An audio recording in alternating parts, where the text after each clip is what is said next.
Check this out. It's a salt-powered robot, and yes, it can scoot very quickly. Boy, girls have a chance to make one in Portland this weekend. Condiments moving the world, yes. I call it. And, it's a workshop from the Society of Women Engineers. And Jill Murfin joins us, and you've done this in other cities. Philadelphia, I think you're telling me? Yep. It's the first time it's coming to Portland.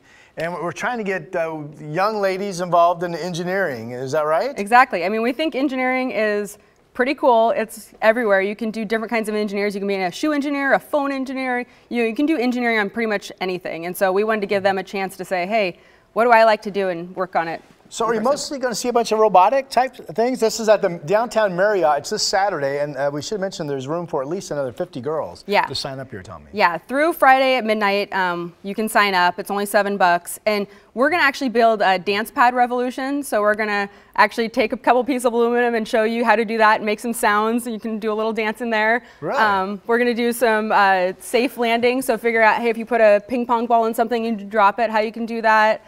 Some helping hands, so maybe figure out. So we've got a lot of different little activities. This is just for young girls, though? Yeah.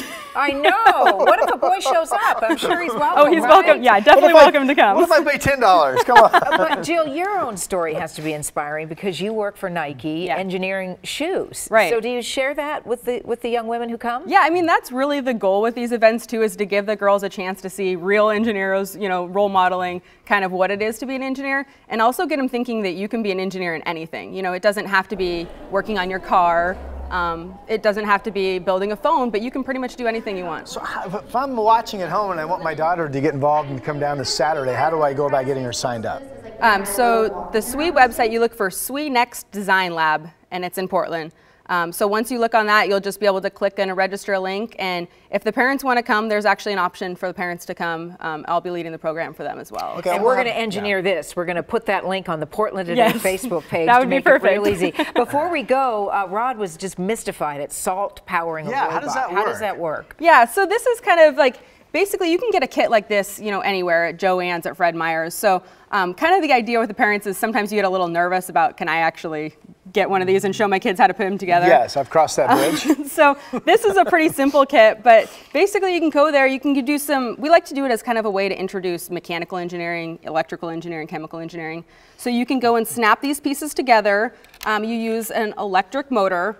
And then once you hook it up, you can actually make a battery out of these tiny little pieces. Just a piece of aluminum, carbon, and then adding drips of salt, and you'll actually power the robot the exact same way we did with the battery. So it's kind of, the kit's there, but you're teaching yourself how it all works in the process. Yeah, like kind of how to think creatively, how to kind of come up with things you might not have thought of otherwise. And I'll admit, I'm no engineer, but what about salt provides power?